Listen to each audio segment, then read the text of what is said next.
Cette tenue ressemble étrangement à un voile intégral, à une burqa. Et pourtant, je ne suis pas aujourd'hui en Afrique du Nord, je ne suis pas aujourd'hui en Égypte ou au Moyen-Orient, je suis à Bécher de la Frontera, une ville du sud de l'Andalousie. Alors cette tenue que vous voyez, on l'appelle la Kobijada. C'est une tenue qui a été portée par les femmes de Bécher jusque, tenez-vous bien, jusque dans les années 1930. Et l'élément qui est encore plus fascinant par rapport à cette tenue, eh bien, c'est qu'on la retrouve non seulement donc à Bécher de la Frontera, mais aussi à Tarifa, dans le sud de l'Andalousie. On la retrouve dans les îles Canaries et on la retrouve même à Lima, au Pérou, où elle est devenue véritablement une figure culturelle et qu'on appelle d'ailleurs la tapada. Alors comment expliquer justement que des femmes de Bécher aient pu porter une tenue très semblable à ce qu'on peut retrouver du côté de l'Afrique du Nord? Parce que quand je vous en ai parlé sur Instagram, beaucoup m'ont dit « mais oui, ça ressemble complètement aux tenues et en plus à la coutume de se cacher un œil » qu'on retrouve notamment en Algérie, dans la région du Mzab, notamment dans la ville de Ghardaya. On trouve aussi des choses assez similaires du côté du Maroc ou encore de la Tunisie. Alors est-ce que c'est le résultat, la Kobijada, d'une influence musulmane? Parce qu'on sait que l'Andalousie a été dominée par les musulmans entre 711 et 1492. Ici, pour Bécher de la Frontera, 711 jusqu'au milieu du XIIIe siècle. Ça fait quand même 5 siècles d'histoire. Ça paraît évident comme ça de se dire qu'il y a pu avoir un héritage. Et pourtant, vous allez voir que la réalité est beaucoup plus complexe. Alors c'est vrai que cette thèse de l'influence musulmane sur la Kobijada, elle est très séduisante. Je vous l'ai dit, déjà, une partie de la péninsule ibérique a été dominée par les musulmans entre 711 et 1492. 1492 étant la date de la chute de Grenade, le dernier bastion musulman. Également, Bécher de la Frontera, donc au sud de l'Andalousie, très proche finalement du détroit de Gibraltar, et donc c'est une région qui a connu des relations très fortes tout au long de son histoire et encore aujourd'hui avec l'Afrique du Nord. Et puis l'autre facette extrêmement passionnante de Bécher de la Frontera, c'est qu'elle dispose de liens étroits avec aujourd'hui Chefchaouen, une ville du Maroc. Pourquoi? Parce qu'il y a une histoire commune entre ces deux localités. Une histoire d'amour. Une histoire d'amour entre une certaine Catalina Fernandez, donc une noble de Bécher de la Frontera, qui a rencontré Sidi ibn Ali ibn Rachid. Et ça, c'est une histoire qui se déroule vers la fin du XVe siècle. Alors, selon la légende, ils se seraient rencontrés, on ne cite pas vraiment le lieu, ce serait vers Bécher qu'ils seraient rencontrés, mais si on en croit plutôt l'histoire étudiée, fouillée, les deux se seraient rencontrés plutôt à Grenade dans les années 1460, parce que Sidi ibn Ali Rachid, qui était en fait un émir du Maroc, est venu à Grenade dans les années 1460, et c'est là peut-être que les deux se seraient rencontrés. Le truc, c'est que Catalina Fernandez, qu'on appelle aujourd'hui, quand elle s'est convertie à l'islam, Lala Zora, eh bien elle s'est convertie, sauf que le problème c'est que 1460, vous le savez, à cette époque-là, la région musulmane d'Al-Andalus se réduit très fortement, et donc les deux tourtereaux qui étaient, selon la légende, follement amoureux, eh bien ils se seraient réfugiés au Maroc. Et c'est de là qu'en 1471, Sidi ibn Ali ibn Rachid, eh bien il aurait fondé Chefchaouen pour, si vous voulez, recréer à l'identique la ville de Bécher de la Frontera, pour laquelle Catalina Fernandez, la Zora, éprouvait une profonde nostalgie. Et donc, logiquement, toute cette histoire-là, eh bien, elle a inspiré, elle a suscité des idées pour les voyageurs qui venaient ici en Andalousie, notamment les voyageurs romantiques du 19e siècle, avec notamment donc, des voyageurs, mais aussi des photographes au cours de la fin du 19e siècle. Et c'est à partir de cette époque-là qu'on a fait ce lien fort entre la Kobijada, qui est juste ici, et donc une potentielle influence musulmane. Car au moins depuis le XVIIIe siècle, les auteurs européens valorisent la période d'Al-Andalus. Ils y voient une époque avancée sur son temps, que ce soit sur le plan culturel, social ou religieux.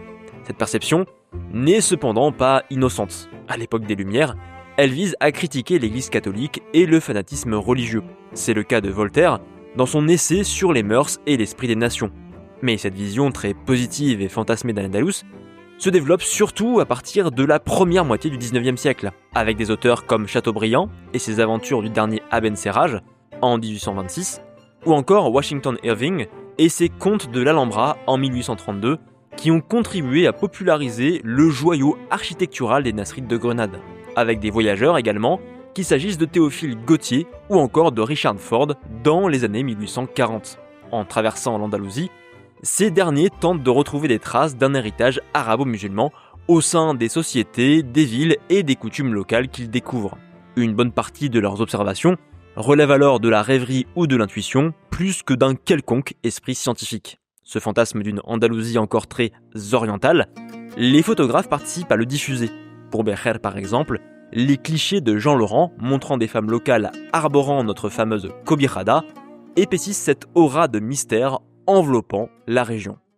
Mais la question maintenant, c'est que disent les recherches historiques? Parce qu'évidemment, Bécher de la Frontera, la ville elle-même, valorise cet héritage supposément musulman parce qu'elle a des liens avec Chefchaouen et parce que aussi ça participe de son attrait touristique, parce qu'être lié à l'Andalous, c'est toujours un attrait touristique supplémentaire. Mais que disent donc les recherches historiques? Eh bien, les recherches historiques disent des choses bien différentes et qui vont à l'encontre de la thèse musulmane. Donc, que nous disent les historiens aujourd'hui? Alors déjà d'abord, ce que nous disent les historiens, c'est que cette tenue, elle a un autre nom en fait plus général qu'on appelle la tenue de manto isaya. Et cette tenue-là, elle était courante dans l'ensemble, quasiment l'ensemble de l'Espagne à la fin du Moyen-Âge.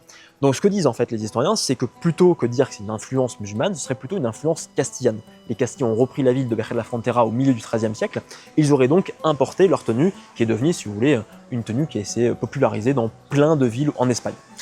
Et l'autre différence par rapport à ce qu'on peut retrouver en Afrique du Nord, à travers notamment le hayek en Algérie notamment à Ghardaya dans la région du Mzab, c'est qu'on a deux parties différentes dans la tenue de la Kobijada, donc le manto isaya. On a donc le manto qui en fait permet de couvrir le visage et couvrir le torse, qui est souvent fait de laine noire, ici en tout cas à Bécher, et vous avez aussi la saya, et la saya c'est une jupe très longue qui est faite de plein d'étoffes différentes, c'est beaucoup d'étoffes. Et le truc, c'est que ce vêtement qui est fait de 2 pièces, il est différent du vêtement nord-africain qui est plutôt fait de 1 pièce. Alors comme je vous l'ai dit en intro de la vidéo, cette tenue, elle est restée en place à Bécher de la Frontera jusque dans les années 1930. Mais ce qu'il faut vous dire, c'est qu'à partir de l'époque moderne, une bonne partie de l'Espagne a abandonné cette tenue. Alors pourquoi on l'a conservée ici pendant aussi longtemps? Parce que déjà à Bécher, on est très excentré du centre du pouvoir. Faut savoir aussi que pourquoi elle a été abandonnée ailleurs, d'abord par effet de mode peut-être, mais aussi parce que entre les 17e, 18e, 19e siècles, le pouvoir en place a passé différentes mesures visant à interdire cette tenue. Donc on l'a gardée ici, à Tarifa aussi, et ailleurs, parce que c'était des zones qui étaient sans doute éloignées du pouvoir. Également, cette tenue elle va durer jusque dans les années 1930, encore une fois parce qu'elle va être abandonnée par rapport à un effet de mode, l'évolution de la mode, mais aussi parce qu'il y aura différentes lois qui vont être mises en place entre les années 1931 et 1936 pour interdire strictement cette tenue.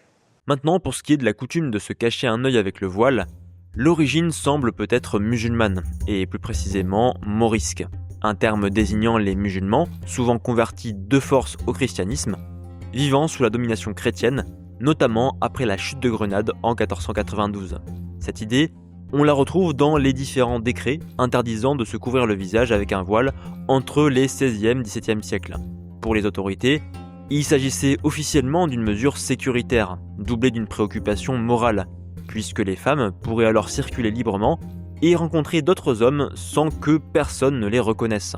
Selon le juriste Antonio de León de Pinelo, c'est dans ce contexte que les femmes morisques auraient commencé à se couvrir un seul œil, laissant ainsi une partie de leur visage découvert. Une pratique progressivement imitée par les autres femmes, donnant alors naissance à une véritable mode. Ce sujet, il reste tout de même complexe, et ce pour 2 raisons. D'abord, il n'y a quasiment pas d'études sérieuses sur la question. Ensuite, on peut aussi se demander si le lien entre coutumes morisques et castillanes ou locales n'est pas exagéré par le pouvoir, qui souhaite alors uniformiser religieusement et culturellement la société. Donc finalement, on serait face à une tenue d'inspiration majoritairement, selon les études, castillane. Mais ça n'empêche que ce vêtement-là a pu connaître des influences multiples, et donc à la fois des influences castillanes et peut-être aussi des influences nord-africaines ou musulmanes.